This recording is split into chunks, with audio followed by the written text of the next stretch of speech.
네, 우리 이번 시간 하프 13회 같이 또 복습을 해볼게요. 여러분들 시간 재고 잘 풀고 있죠? 자, 1번. 공무원의 사기에 관한 설명 중 가장 적절한 것은? 자, 일단 이런 거 나온다고 그랬습니다. 2번. 공무원의 보수 인상은 공무원의 사기 재고로 이어지며, 여기까지는 괜찮은데, 공무원의 사기 재고는 곧바로 행정의 생산성 향상으로 이어진다. 이런 게 틀리게 나온다고 그랬죠? 자, 사기 재고는 생산성 향상으로 무조건 이어진다. 틀립니다. 근데 앞부분은 뭐 기출문제에서 옳게 출제된 적이 있어가지고 뭐 특별히 시비를 걸지 않아요. 뭐 보수가 올라가는데 당연히 사기가 올라가겠지. 특별히 출제 포인트 없고 뒷부분에 출제 포인트 있다. 그 다음에 1번. 공무원의 이직률. 뭐 이건 제가 설명 안 했더라도 그냥 여러분들이 문제 풀면서 익히면 되는데 공무원의 그러니까 이직률이 제일 낮은 직업이 공무원이에요. 이직률이 낮다고 해서 사기가 높다고 볼 수는 없어요. 이거는 뭐 가끔 섞여 나옵니다. 3번, 사기에 영향을 주는 경제적 요인, 좀 하위 욕구죠? 근무 여건 개선, 보수 인상, 괜찮죠? 3번 골라야 되겠네. 4번, 사기는 개인적 현상이기도 하면서 집단적 현상이기도 하죠. 혼자 사기가 좋을 수도 있고, 같이 좋을 수도 있고. 쉬운 문제였고. 그 다음에 2번, 보수와 관련하여 다양한 것들 정리합니다. 일단 1번. 공무원 보수는 아무래도 여러 가지 통제를 받아. 그중에 정치적 통제도 받죠. 민간기업의 보수보다 경직성이 강한 편이고. 그다음에 3번 먼저 가볼게요. 전통적으로 생활급 중심의 보수 체계로 인해 공무원 보수의 공정성이 낮다. 자, 우리나라는 직업공무원제적 성격이 강하기 때문에 직무급보다는 생활급 중심이죠. 그래서 공정성은 좀 떨어질 수 있고. 연봉제 4번. 연봉제는 일반적으로 하급직보다는 상급직에 적합하고 우리나라도 상급직, 5급 이상에 적용되고 있죠.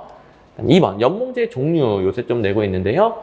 실적평가 결과를 반영하여 보상의 차등화, 성과연봉이죠. 성과연봉은 성과급적 연봉제에 있습니다.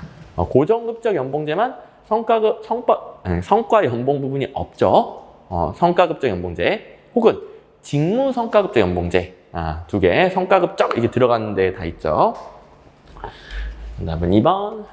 3번 보시면 현행 우리나라 공무원 연금제도에 대한 내용 중 옳은 것만으로 짝지어진 것은 우리나라 연금제도는 뭐 외워야지 뭐. 자, 일단 기업 법령에 특별한 사유가 없는 한 2012년 신규 임용 후 10년 이상 근무한 일반 행정직 공무원 퇴직연금 수혜 개시 연령은 만 65세입니다. 일단은 10년으로 바뀐 거 여기 맞고 여기가 틀렸죠. 65세. 니은 경력직 공무원과 군인 선거에 취임하는 공무원을 수혜 대상. 자, 군인하고 선거에 취임하는 공무원은 제외한다. 이대로 외우고요. 디귿 기여금 납부 기간이 36년을 초과하면 납부하지 않아도 됩니다. 36 외우고.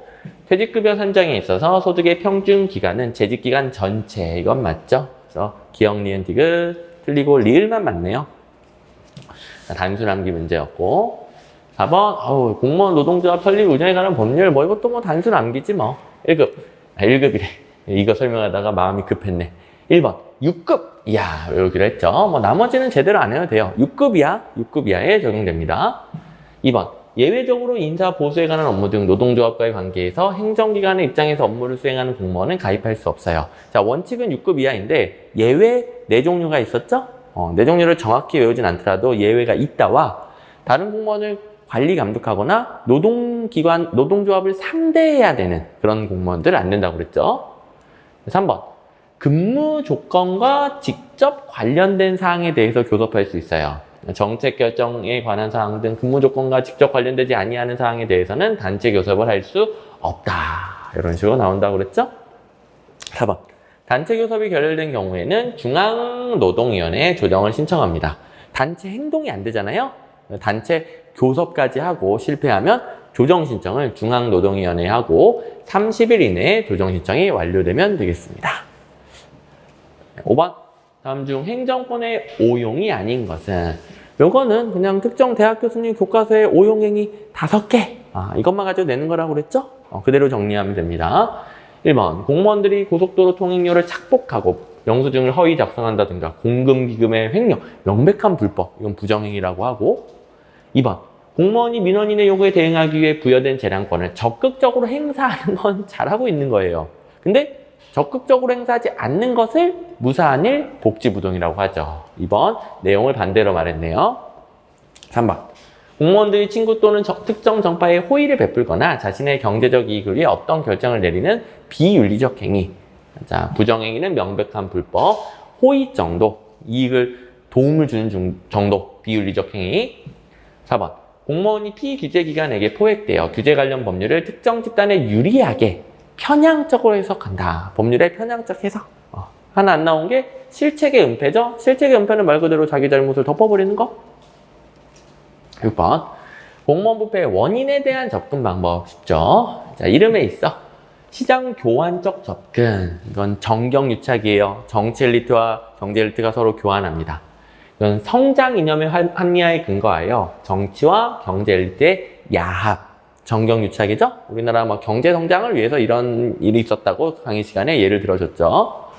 2번. 제도적 접근 쉽지 뭐. 제도가 문제다.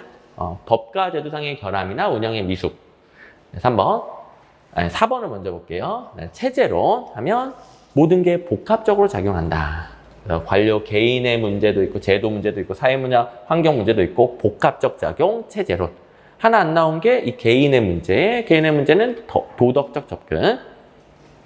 사회문화적 접근도 안 나왔나? 사회문화적 접근은 사회문화가 부패를 너무 당연시 여겨가지고 부패가 나타나고 있다. 그래서 5개 정리한 다음에 3번 보시면 이건 부패의 원인을 찾고 있는 거죠.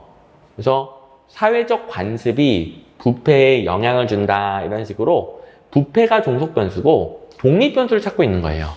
그렇죠? 사회문화적 접근은 여기 있었네. 사회문화적 접근은 사회적 관습이 원인이다. 부패의 원인 독립 변수다. 독립 변수. 기초 문제가 여기 있고요. 7번 부패 유형 어렵지 않고 재밌었죠? 1번 부패의 제도화 정도에 따라 인허가 업무 처리에 관행화된 급행료 등을 예로 들면서 설명하는 거 제도화된 부패. 관행화된 부패가 일상화, 만연화된 거 제도화된 거죠. 일타령은 우발적인 거죠. 2번 고위직 관료나 정치인들이 권력을 사익 추구에 사용하는 경우를 권력형. 이게 중요한 부분은 아닌데 권력형과 개인 생계형으로도 나눌 수 있고. 3번. 자, 흑색, 회색, 백색 했을 때 선의의 목적으로 부패가 행해질 수 있는데 이건 좀 용인 가능성이 있어. 그래서 백색 부패라고 하죠. 맨날 나오는 사례가 금융위기가 너무 심각해서 그걸 공개했다가 국민들이 더 혼란에 빠질까봐 은폐하는 거. 선의의 목적이긴 하죠.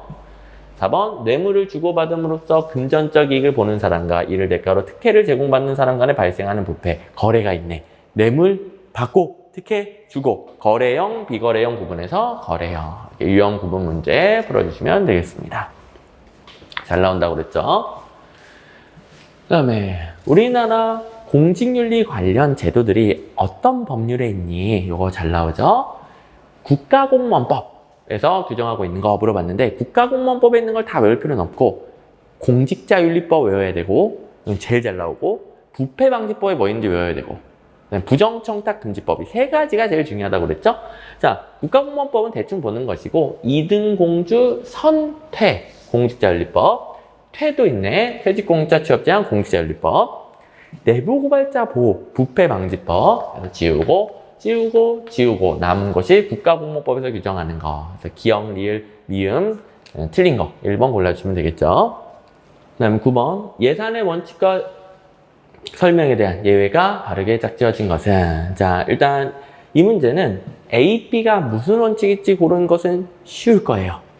우리 B 모든 수입은 국고에 편입되고 여기에서부터 지출이 이루어져야 된다. 자 수입을 국고에 넣고 그러니까 국고에 통일시키고 그 다음에 지출해라. 통일성의 원칙이죠. 그러니까 B의 통일성의 원칙이 들어가야 돼요. 그러면 A의 통일성의 원칙 들어간 건 당연히 틀렸고 B의 총계주의 들어간 건 뭐 당연히 틀렸겠지 뭐. 그 다음에 이건 뭐 할 필요는 없지만 A 총계주의 완전성이죠. 한 회계연도의 세입과 세출은 모두 예산에 계상해야 된다. 자, 실제 기출문제도 2개를 가지고 냈어요. 좀 표현이 헷갈려 보이잖아요. 근데 어쨌든 수입을 국고에 넣고 지출해라는 국고 통일성. 그 다음에 세입이든 세출이든 수입이든 지출은 뭐든지 간에 모두 다 예산에 넣어. 빠뜨리지 마. 완전성, 총계주의죠. 오케이, 여기 이제 해결이 됐어요. 이건 여러분들이 이해하고 풀었을 텐데 예외는 우리 암기만 했죠. 이거는 한 번 더 암기하는 연습 해봅니다. 나중에 다 의문이 풀려요. 오늘부터 다 풀립니다. 자, 총계주의, 완전성의 원칙의 예외, 완전, 순수, 현기차. 완전성의 원칙의 전자는 전대차가 아니죠? 옳은 거 2번이네? 그 다음에 통일성의 원칙의 예외, 통, 목, 수, 특기. 수는 괜찮은데 추가 경정 예산은 상관이 없는 내용입니다. 마지막 또 예외 문제. 예외 문제 뭐 워낙 많이 나오니까요. 자, 한 번 더. 자, 내용을 몰라도 풀죠. 한, 전, 이. 자, 완전성의 원칙 빼고 나머지 전자는 전형이죠. 한전이, 예, 추월, 개소갑. 1번 맞고, 2번 사전의결. 준, 전, 전용, 최선수긴 예. 자, 예산 원칙의 예외 물어볼 때 예비비나 예비비의 지출이나 똑같은 걸 물어보는 거예요. 똑같은 거. 지출 생략해도 돼. 당연히 지출을 물어보는 거예요. 그 다음에 4번. 단, 추, 특, 기. 다 틀렸네. 여기 틀렸네. 그래서 4번이 답이 되겠습니다. 3번. 명확성의 원칙은 총액 개념으로 구상하는 거. 그러니까 그 명확성이 이해하기 쉽고 명확해야 되는데 총액만 결정하고요. 세부적인 내용은 몰라. 알아서 해. 그러니까 세부적인 내용에 대한 명확성이 떨어지죠. 총괄 배정. 뭐 자세히는 나중에 배우고요. 이거 이제 두 문자는 없죠. 자, 여기까지. 자, 마지막 문제와 관련된 것은 이제 재무이론 배우면서 다 이해가 되고 거꾸로 연결이 되니까요. 이제 문제 해결하는 연습 해봤으면 된 겁니다. 자, 재무이론 다음 시간에 계속 이어가도록 할게요.